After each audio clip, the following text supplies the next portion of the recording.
ఈరోజు ఎంతో టేస్టీ అయిన చికెన్ ఫ్రై అయితే చేస్తున్నాను టమాటాలేసి. ఇది చపాతీలెంబడి పూరీలెంబడి చాలా బాగుంటుంది. నేను ఒక 3 పెద్ద ఆనియన్ కోసుకొని మంచిగా రెడ్గా ఫ్రై అయితే చేసుకున్నాను. దాంట్లో అల్లం పేస్ట్ కూడా వేసుకున్నాను. పసుపు వేసుకొని మొత్తం పచ్చివాసన పోయే వరకు ఏంపేసుకొని మంచిగా వాష్ చేసుకున్నాను. చికెన్ని దీంట్లో వేసేసుకున్నాను. టేస్ట్కి సరిపోయేంత సాల్ట్ కూడా వేసుకున్నాను.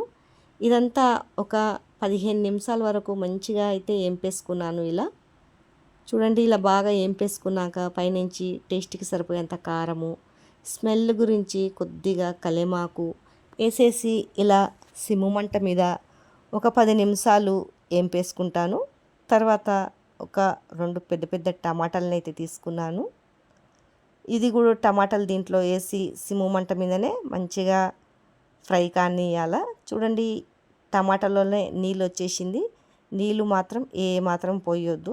ఇలా ఫ్రై చేసుకుంటే టేస్ట్ మాత్రం చాలా బాగుంటుంది. పైనుంచి చికెన్ మసాలా వేసేసి సిమ్ము మంట మీద మళ్ళీ మూత పెట్టి ఒక 2 నిమిషాలు అయితే పెడతాను.